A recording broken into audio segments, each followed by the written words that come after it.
When your job takes you high above the ground, every workday is hazardous. Who rescues the risk takers when they are in trouble? I'm William Shatner. Tonight, true stories of danger and the courageous people who save our lives on Rescue 911.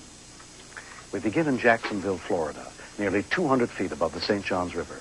Though actors have helped us set the scene for this story, almost all of the footage you will see was taped during a daring rescue attempt May 15th of this year. The Dames Point Bridge in Jacksonville, Florida had only just opened. Sam Martin and Kimberly Brooks were making the final inspection. For the 23-year-old engineer trainee, it was her first bridge inspection.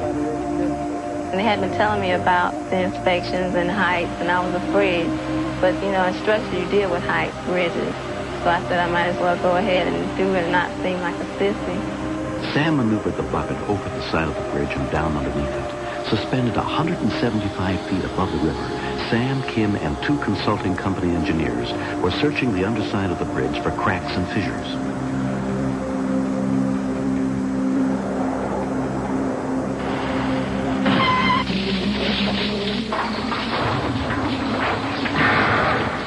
When the safety mechanism suddenly shut down the engine, driver Chester Taylor went to see what the problem was. The 34-foot boom arm had broken at the elbow joint and was hanging by one pin. The bucket was on its side, almost upside down.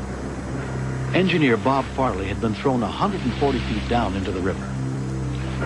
Engineer Bruce Boyle was left dangling 5 feet below the bucket from his safety belt.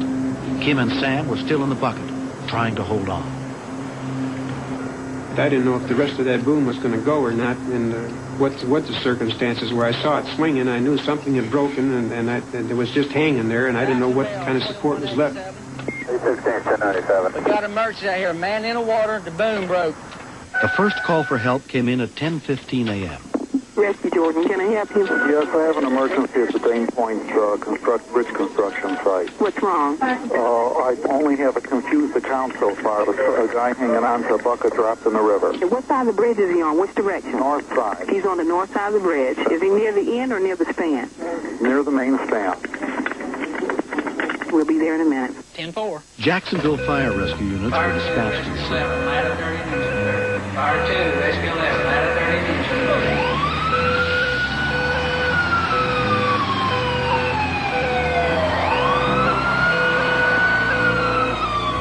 I was watching Bruce's eyes just roll back in his head, and you can tell he was in pain. He was trying to pull up, and I knew he couldn't pull up because the way he was hanging.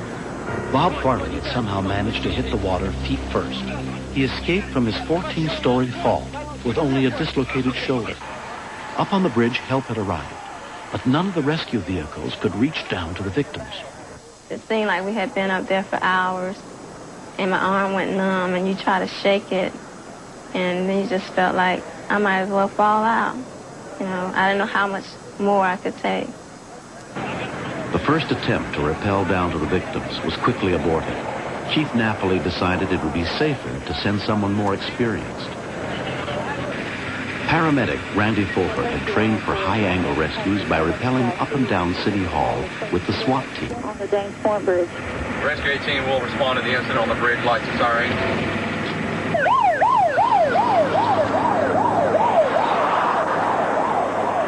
There's just a small rope between you and sudden death in most cases like that.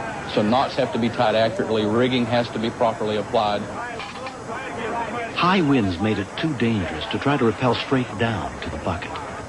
Chief Napoli and I decided that I would climb down the actual arm of the apparatus, the extension that held the bucket that the people were actually suspended in.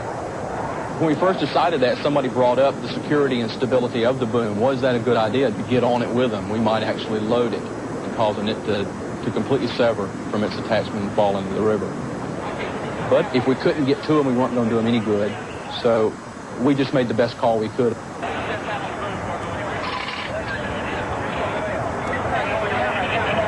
right, let me have the flag. Let me have the flag. Come on. Come on. Come on, bud. Give him all the front. Look. Come out the other way.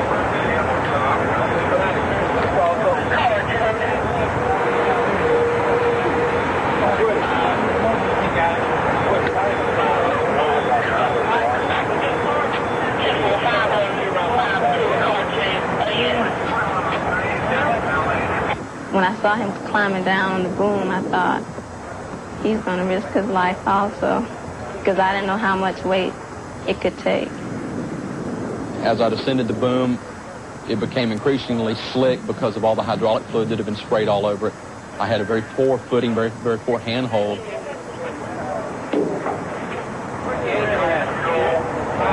on the last one. He's about halfway down to the boom now.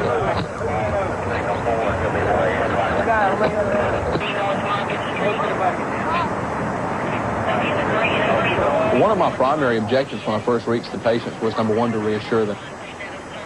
Then, I had to divert my attention at that time to the gentleman that was actually suspended, because I felt that he was in the most distress, at that point, the most danger. Tell me when you're ready to bring him up, Randy. I'm ready. You ready? Yeah.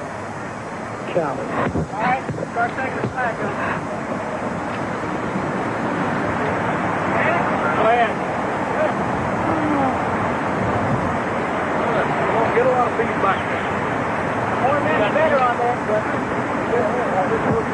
Hold it! Hey, don't pull. Give him a little slack. He's trying to distance himself from the bucket. Come on up. He's got it now. Take him up. Up.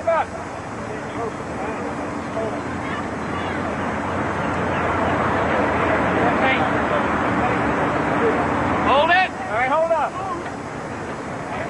Come on. More slack. More slack. Slack. Randy strapped Bruce in a safety harness and attached it to a pulley system.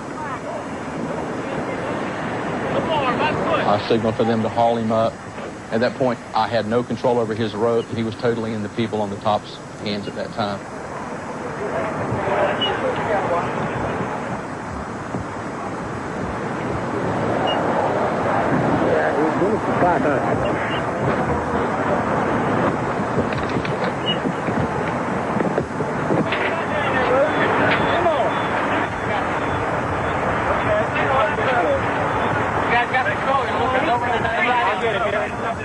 Bruce Boyle was safe, emerging from the incident with only a cracked vertebra.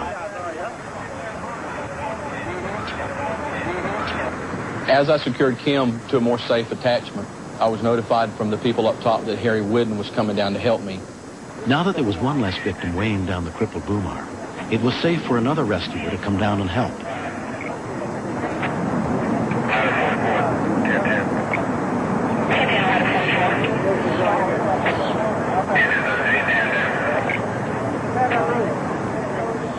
Kim, like Bruce before her, was given a choice.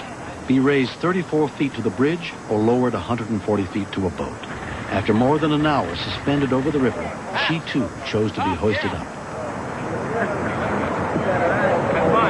Do it again sometime. No way. Just hold on.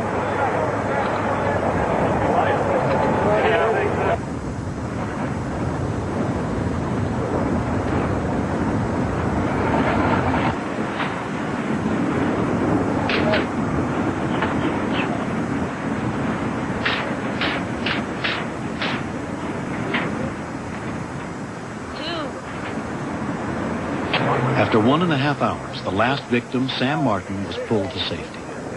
My first thought when I heard the snap of the boom was, did I go to college for this? Did I actually go to school for this? This is not happening to me. Just the inside knowledge, knowing that I helped somebody else live a more productive life, maybe a longer life, it means a lot to me. Kim Brooks will finish her trainee program and become an engineer 3 years from now. None of her plans for the future have changed. The accident on the Dames Point Bridge happened about 4 months prior to Clem and I getting married. Kim, here's Ling Ling, the ugly teddy bear. The first thought that came to my mind as I was hanging there was somebody else marrying Clem on our wedding day. And that gave me a little bit of inspiration to hold on. I hate to say it, but sometimes it almost takes something, devastating, to a near fatal accident or something to really make you realize what you have, because it seems that you always take one another for granted. But now, since this has happened, you know, that's my girl. She's, the only thing that can break us up is death. Next.